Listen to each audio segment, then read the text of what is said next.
ఓం శాంతి 7/12/2024 సాకార ఈశ్వరీయ మధుర మహావాక్యాలు. మధురమైన పిల్లలారా, మొత్తం ఆధారమంతా కర్మలపైనే ఉంది. సదా అటెన్షన్ ఉండాలి. మాయకు వశీభూతులై శిక్షలు అనుభవించవలసి వచ్చేలాంటి తప్పుడు కర్మలు ఏవీ జరగకూడదు. ప్రశ్న: తండ్రి దృష్టిలో అందరికన్నా ఎక్కువ వివేకవంతులెవరు? జవాబు: ఎవరిలోనైతే పవిత్రత ధారణ ఉందో వారే వివేకవంతులు, మరియు ఎవరైతే పతితులుగా ఉన్నారో వారు వివేకహీనులు. లక్ష్మీనారాయణలను అందరికన్నా ఎక్కువ వివేకవంతులు అని అంటారు. పిల్లలైన మీరిప్పుడు వివేకవంతులుగా అవుతున్నారు. పవిత్రతయే అన్నింటికన్నా ముఖ్యమైనది. అందుకే తండ్రి సావధానపరుస్తారు. పిల్లలు, ఈ కళ్ళు మోసం చేయకూడదు, వీటి నుండి సంభాళించుకోండి. ఈ పాత ప్రపంచాన్ని చూస్తూ కూడా చూడకండి. కొత్త ప్రపంచమైన స్వర్గాన్ని స్మృతి చేయండి. ఓం శాంతి. మధురాతి మధురమైన చాలా కాలం తర్వాత కలిసిన పిల్లలు, ఈ పాత ప్రపంచంలో మేమిప్పుడు ఇంకా కొద్ది రోజుల యాత్రికులమే అని భావిస్తారు. ప్రపంచంలోని మనుషులు ఇంకా 40,000 సంవత్సరాలు ఇక్కడ ఉండేది ఉంది అని భావిస్తారు. పిల్లలైనా మీకైతే నిశ్చయం ఉంది కదా. ఈ విషయాలను మర్చిపోకండి. ఇక్కడ కూర్చున్నా కూడా పిల్లలైనా మీకు లోపల పులకరింపు కలగాలి. ఈ కళ్ళ ద్వారా ఏదైతే చూస్తున్నారో అదంతా వినాశనం అవ్వనున్నది. ఆత్మ అయితే అవినాశి. ఆత్మ అయిన మనము 84 జన్మలు తీసుకున్నాము. ఇప్పుడు బాబా ఇంటికి తీసుకెళ్లేందుకు వచ్చారు. పాత ప్రపంచం ఎప్పుడైతే పూర్తి అవుతుందో అప్పుడు తండ్రి క్రొత్త ప్రపంచాన్ని తయారు చేయడానికి వస్తారు. క్రొత్తది పాతగా, పాతది క్రొత్త ప్రపంచంగా ఎలా అవుతుంది? ఇది మీ బుద్ధిలో ఉంది. మీరు అనేక సార్లు చక్రాన్ని చుట్టి వచ్చారు. ఇప్పుడు చక్రం పూర్తి అవుతోంది. క్రొత్త ప్రపంచంలో కొద్ది మంది దేవతలైనా మీరే ఉంటారు, మనుషులు ఉండరు. ఇకపోతే కర్మలపైనే మొత్తం అంతా ఆధారపడి ఉంది. మనుషులు తప్పుడు కర్మలు చేస్తే అది తప్పకుండా తింటుంది. అందుకే తండ్రి అడుగుతారు, ఈ జన్మలో అటువంటి పాపాలేవీ చేయలేదు కదా. ఇది పతిత చీచి రావణ రాజ్యం. ఇది అంధకారమయమైన ప్రపంచం. ఇప్పుడు తండ్రి పిల్లలైన మీకు వారసత్వాన్ని ఇస్తున్నారు. ఇప్పుడు మీరు భక్తి చెయ్యరు. భక్తి యొక్క అంధకారంలో ఎదురు దెబ్బలు తిని వచ్చారు. ఇప్పుడు తండ్రి చేయి లభించింది. తండ్రి యొక్క ఆధారం లేకపోతే మీరు విషయ వైతరణి నదిలో మునకలు వేస్తూ ఉండేవారు. అర్ధకల్పం భక్తియే ఉంటుంది. జ్ఞానం లభించడంతో మీరు సత్యుగి క్రొత్త ప్రపంచంలోకి వెళ్ళిపోతారు. ఇప్పుడు ఇది పురుషోత్తమ సంగం యుగం. ఇందులో మీరు చీచి పతితుల నుండి పుష్పాలుగా, ముళ్ళ నుండి పుష్పాలుగా అవుతున్నారు. అలా ఎవరు తయారు చేస్తారు? అనంతమైన తండ్రి. లౌకిక తండ్రిని అనంతమైన తండ్రి అని అనరు. మీరు బ్రహ్మ మరియు విష్ణువు యొక్క కర్తవ్యం గురించి కూడా తెలుసుకున్నారు. కావున మీకు ఎంతటి శుద్ధమైన నశ ఉండాలి. మూలవతనము, సూక్ష్మవతనము, స్థూలవతనం ఇవన్నీ సంగం యుగంలోనే ఉంటాయి.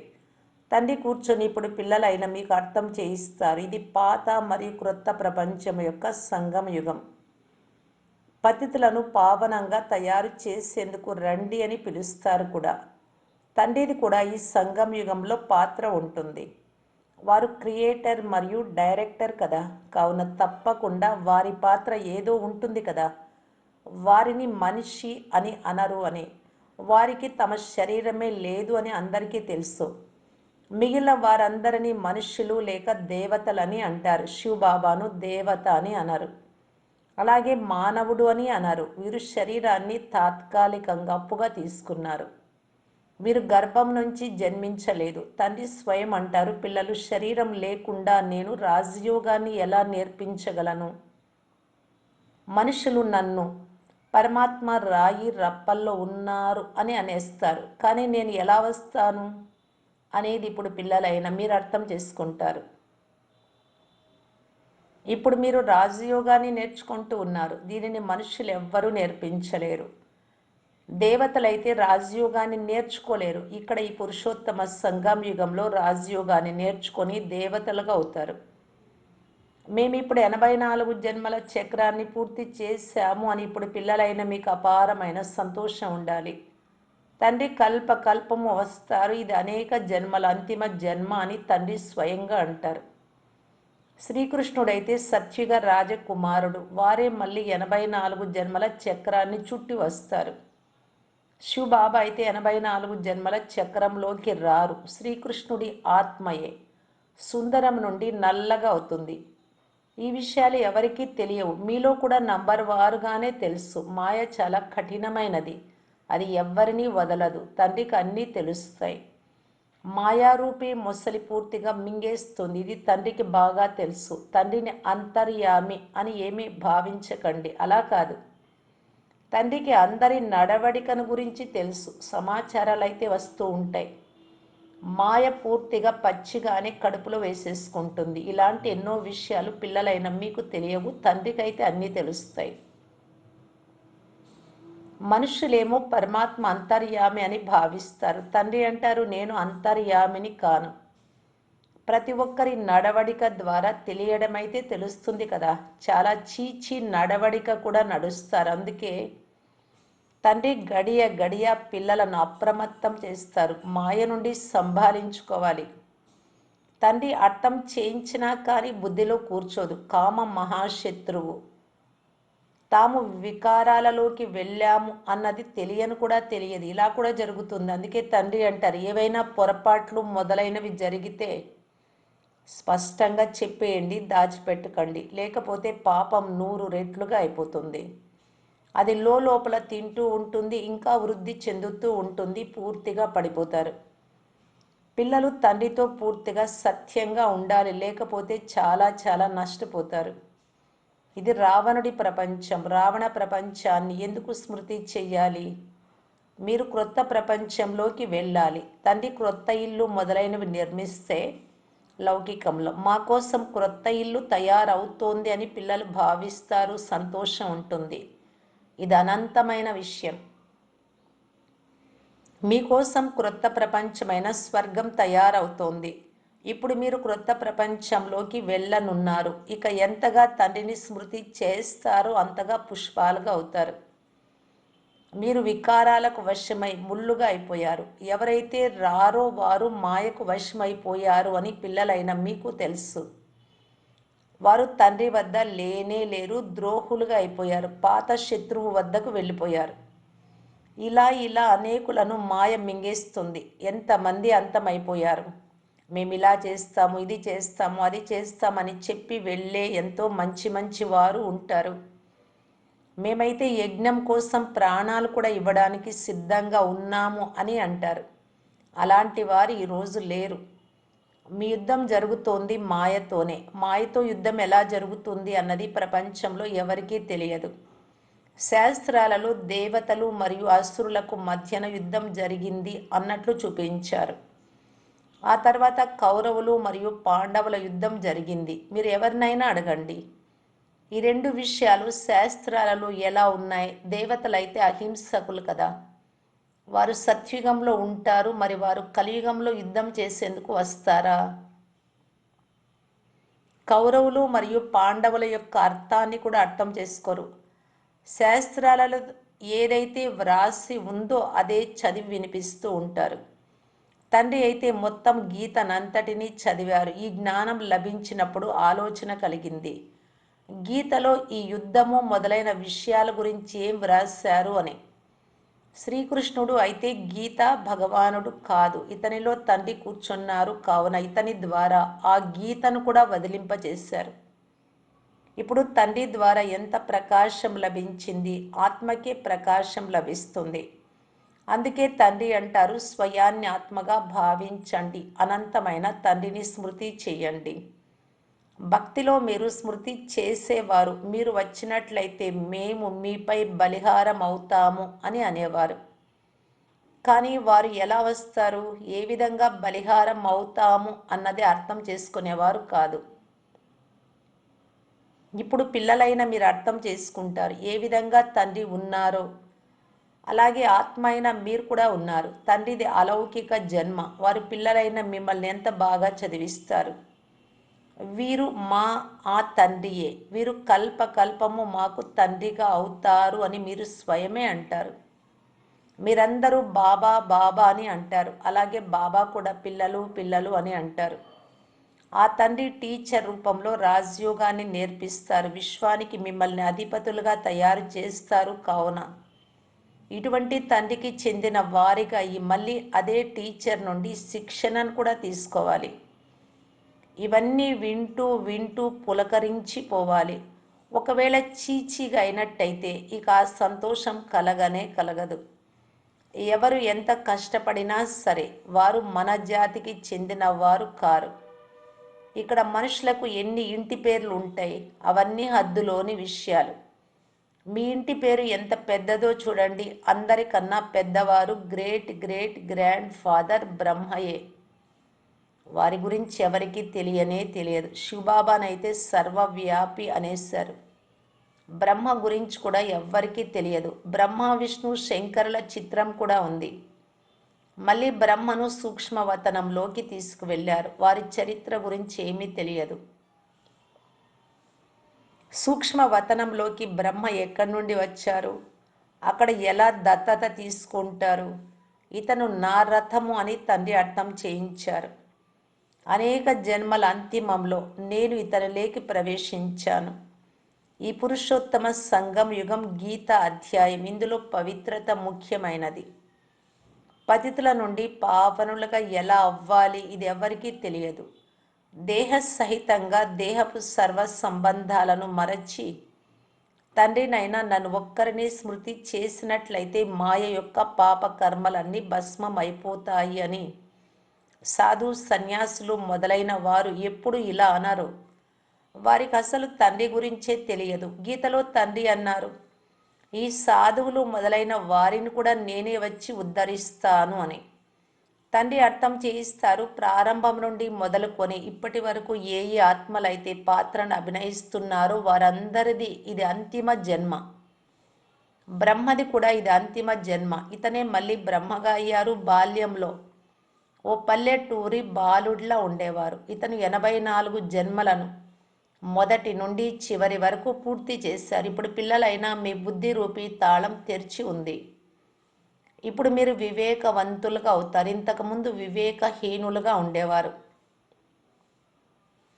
ఈ లక్ష్మీ నారాయణులు వివేకవంతులు, వివేకహీనులు అని పతితులను అనడం జరుగుతుంది. ముఖ్యమైనది పవిత్రత. మాయ మిమ్మల్ని పడేసింది, కళ్ళు అశుద్ధంగా అయిపోయాయి అని వ్రాస్తారు కూడా. తండ్రి అయితే గడియ గడియ అప్రమత్తం చేస్తూ ఉంటారు. పిల్లలు ఎప్పుడూ మాయతో ఓడిపోవద్దు. ఇప్పుడు ఇక ఇంటికి వెళ్ళాలి. స్వయాన్ని ఆత్మగా భావిస్తూ తండ్రిని స్మృతి చెయ్యండి. ఈ పాత ప్రపంచం ఇక అంతమైపోనున్నది. మీరు పావనంగా అవుతారు. కావున మీకు పావన ప్రపంచం కూడా కావాలి కదా. పిల్లలైన మీరే పతితుల నుండి పావనులుగా అవ్వాలి. తండ్రి అయితే యోగాన్ని జోడించరు. యోగం జోడించేందుకు బాబా ఏమైనా పతితంగా అవుతారా?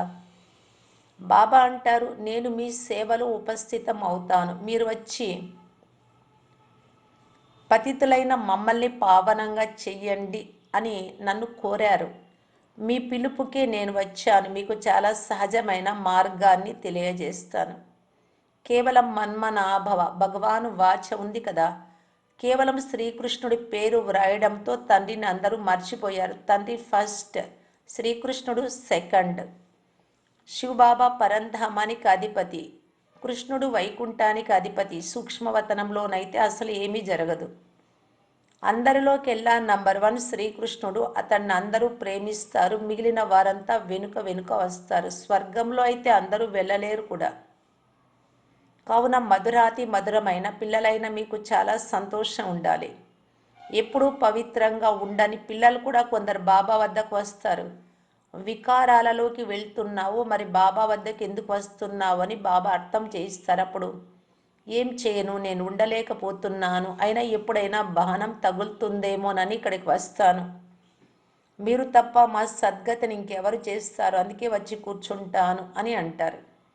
మాయ ఎంత ప్రబలమైనది, బాబా మమ్మల్ని పతితుల నుండి పావనులుగా పుష్పాల్లా తయారు చేస్తారు అనే నిశ్చయం కూడా ఉంటుంది. కానీ ఏం చేయను, నిజం చెప్పేస్తే ఎప్పుడైనా బాగుపడతాను కదా, మీ ద్వారానే మేము బాగుపడాలి అన్న నిశ్చయం మాకు ఉంది అని కూడా అంటారు. బాబాకి ఇటువంటి పిల్లలపైన దయ కలుగుతుంది. మళ్ళీ అలా జరుగుతుంది, నథింగ్ న్యూ. బాబా అయితే ప్రతిరోజు శ్రీమతాన్ని ఇస్తారు, కొందరు అమలులోకి తీసుకువస్తారు కూడా. ఇందులో బాబా ఏం చేయగలరు, ఇతని పాత్రయే ఇలా ఉందేమో అని బాబా అంటారు. అందరూ రాజు రాణులుగా అయితే అవ్వరు. రాజధాని స్థాపన అవుతోంది, రాజధానిలో అందరూ కావాలి. అయినా బాబా అంటారు, పిల్లలు ధైర్యాన్ని వదలకండి, మీరు ముందుకు వెళ్ళగలరు. అచ్చా, మధురాతి మధురమైన అపురూపమైన పిల్లలకు మాతాపిత బాప్దాదాల ప్రియ స్మృతులు మరియు గుడ్ మార్నింగ్. ఆత్మిక పిల్లలకు ఆత్మిక తండ్రి నమస్తే. ధారణ కొరకు ముఖ్య సారం. ఫస్ట్ పాయింట్, తండ్రితో సదా సత్యంగా ఉండాలి. ఇప్పుడు ఏదైనా పొరపాటు జరిగితే దాచిపెట్టకూడదు. కళ్ళు ఎప్పుడు అశుద్ధంగా అవ్వకూడదు, వాటిని సంభాళించుకోవాలి. సెకండ్ పాయింట్, సదా శుద్ధమైన నశ ఉండాలి. అనంతమైన తండ్రి మమ్మల్ని చీచీ పతితుల నుండి పుష్పాల వలె, ముళ్ళ నుండి పుష్పాల వలె తయారు చేస్తున్నారు. ఇప్పుడు మనకు తండ్రి చేయి లభించింది, వారి ఆధారంతో మనము విషయ వైతరణి నదిని దాటేస్తాం. వరదానం, శక్తిశాలి బ్రేక్ ద్వారా క్షణములో నెగిటివ్ను పాజిటివ్లోకి పరివర్తన చేసే స్వపరివర్తక్ భవ. ఎప్పుడైతే నెగిటివ్ లేక వ్యర్థ సంకల్పాలు నడుస్తాయో అప్పుడు వాటి వేగం చాలా ఎక్కువగా ఉంటుంది. వేగం ఎక్కువగా ఉన్న సమయంలో శక్తిశాలి బ్రేక్ వేసి పరివర్తన చేసే అభ్యాసం అవసరం. మామూలుగా కూడా పర్వతంపైకి ఎక్కేటప్పుడు ముందుగా బ్రేకును చెక్ చేస్తారు. మీరు మీ ఉన్నత స్థితిని తయారు చేసుకునేందుకు సంకల్పాలకు క్షణంలో బ్రేక్ వేసే అభ్యాసాన్ని పెంచండి. ఎప్పుడైతే మీ సంకల్పాలను లేక సంస్కారాలను ఒక్క క్షణంలో నెగిటివ్ నుండి పాజిటివ్లోకి పరివర్తన చేస్తారో అప్పుడు స్వపరివర్తన ద్వారా విశ్వ పరివర్తన కార్యం సంపన్నమవుతుంది. స్లోగన్, స్వయం పట్ల మరియు సర్వాత్మల పట్ల శ్రేష్ట పరివర్తన శక్తిని కార్యములో వినియోగించే వారే సత్యమైన కర్మయోగులు. అవ్యక్త ఇషారా, సదా సంతుష్టంగా ఉంటూ అందరినీ సంతుష్టం చేసే సంతుష్ట మణిగా కావటానికి బాప్దాదా తెలియజేస్తూ ఉన్నారు. చేయించే తండ్రి చేయిస్తున్నారు, నేను కేవలం నిమిత్తమై చేస్తున్నాను అనే స్మృతిలో ఉండడం సేవాధారి యొక్క విశేషత. దీని ద్వారా సేవలో స్వపురుషార్థంలో సదా సంతుష్టంగా ఉంటారు మరియు ఎవరికి నిమిత్తంగా ఉంటారో వారు సంతుష్టంగా ఉంటారు. సదా సంతుష్టంగా ఉండటం మరియు ఇతరులను సంతుష్టంగా ఉంచటమే సత్యమైన సేవాధారిల విశేషత. ఓం శాంతి.